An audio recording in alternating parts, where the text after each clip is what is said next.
Hello, welcome to Consciously Healthy. I'm Claire. I'm Laura. And how are you? I'm good. Actually, I'm a bit grumpy. A bit disastrous morning. Oh, I've just been in a flap and it's just been one of those mornings where I've just been catching my tail. So, yeah. Oh, one of those. Well, how are you? I'm all right. Yeah. I'm busy catching my tail, but cracking on. Actually, I'm just going to have a minor soapbox moment about that, actually, because something that we hear in clinic a lot, something we hear a lot from women is, I don't have time, I'm too busy. And I can honestly tell you there is no sitting down, watching television, doing anything in our lives like that. Is there? We are extraordinarily busy, and yet we still manage to find time to eat healthy food. Yes. Yeah, that's very, very true. You can make healthy food really, really quickly. Yeah. To eat healthy food, to do yoga, to do the meditation, to do the stuff that we are recommending. So I kind of just wanted to make a soapbox moment about it, really, because... Get it all out. Yeah, thanks. Anyway. Actually, this is kind of leading us nicely onto a topic. We've had a request. We have. Mm-hmm. We have an email, so I'm just going to read the email. The subject that we've been asked to talk about, the comment was this: I totally appreciate the concept of gratitude and try and practice this. However, as someone who has been massively goal-orientated and competitive, how do you stay motivated and content once you've achieved goals? Especially if you're a bit burnt out from striving for the next thing, how can you just be? Okay. It's a really, really good question. And do you want to go first? Yeah. Go on then. Okay, so the things that came up for me when she asked that question were that there are two energies that we experience, the masculine and the feminine principle.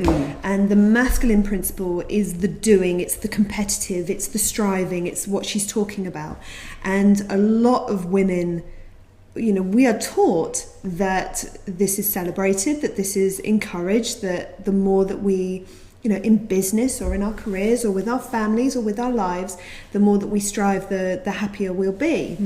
But the experience of that can be incredibly exhausting.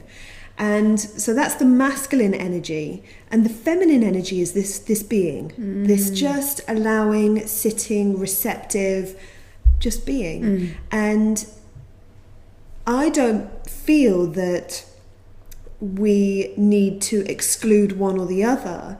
I think that life is like a wave. It is, sometimes we're striving and we've got goals and we're going up that mountain and we're heading for it, and then other times we need to rest. And I mean, we talk about this in terms of a spiritual path, for using our cycles as women to be able to be on the motivation, let's go, and then to be in the rest. And so the way that I would work with that is to allow myself to be in that striving place when there is something that I really want.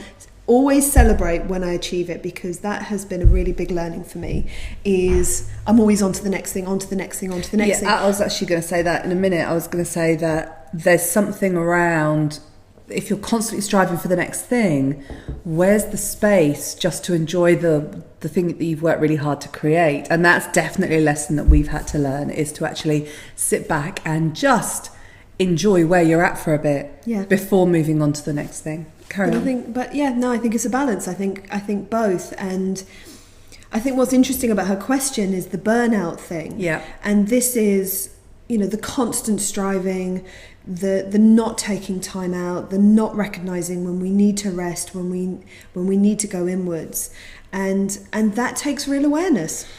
Yeah, for me, what do you have to say? For me, what came up was, I completely agree with all of that. Love that angle. Thank you. Two things came up for me. First was the first thing that she says in the email is, I totally appreciate the concept of gratitude and try and practice it. And I go, that's really interesting, because what I feel when she's saying that is it's coming from the headspace. I'm grateful.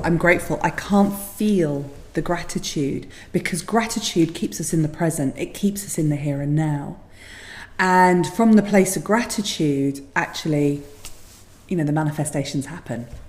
So that's the first thing that I would sort of come to is where is the gratitude coming from? Is it coming from logic, or is it coming from a state of being? And then by being in the state of being, then it changes anyway. The burnout stops. So that's the first thing. The second thing was I originally learned how to do manifestation kind of work, learning the Mike Dooley school of method, and actually what I love about the Mike Dooley way is he says, you know, the difficulty with our culture now is we talk about manifestation or striving or, you know, wanting stuff, and it's usually so, well, it's measurable and it's materialistic. You know, it's like, well, I'll be happy when I'm earning $5,000 a month, $8,000 a month. I'll be happy when I've got the sports car. I'll be happy when. And so I'm manifesting the when. That's what I'm manifesting. And he said, actually, if we really, really were able to come to a place of trust in ourselves about our decision-making process and trust in the universe that it's going to meet us, the only thing that we would be working on is happiness. That's the only thing. And actually, happiness is a choice. We can choose to be happy in any situation, no matter how bleak it feels, we can choose to be happy. And therefore, what are we striving for? So for me, that's where I would go. And I'm not saying that's easy, because that is something that I have to work on really, really hard. And I know it's something that we both have to work on. Not the happiness bit, we've pretty much got that licked, but the striving, the constantly looking outside of ourselves for this is what success looks like. Oh, that's been a huge one for us this year. Huge one. And actually, I mean, you know, we are bloggers for the Huffington Post, and a couple of years ago, Arianna Huffington, who started the Huffington Post, stood up and said she started what she calls the third metric. And she says, you know, businesses are, or people and businesses are measured by success by how much power there is and how much money there is. And she went, but we need a third metric. And that metric needs to be wellness, because there's no point achieving, you know, becoming multi-billionaire and then dying from adrenal, you know, a heart attack and adrenal exhaustion. What's the point in that? She said, you know, we have to put the metric of wellness in. And so this comes back to that for me is, well, you know, we've got into a place with our business where we've been working so hard that there's been no time or space for anything else. And even to the point where we've gone, I don't want to go out with people, because unless they're talking about our business, I'm not interested, because that's just like the only thing that we've been focused on. And that's not wellness, and it's not balance. And therefore it's not balanced wellness. The irony. And actually, we've had to really learn that there's a different metric, that things sometimes have to look different.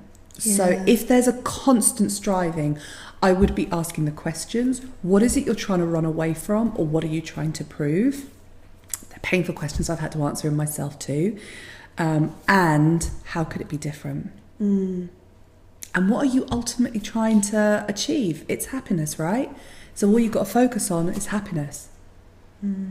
Because it's not going to come with an extra 100 clients or an extra couple of £1,000 a month or an extra. That's just what we tell ourselves. That brings security. It brings other things. It doesn't bring more happiness.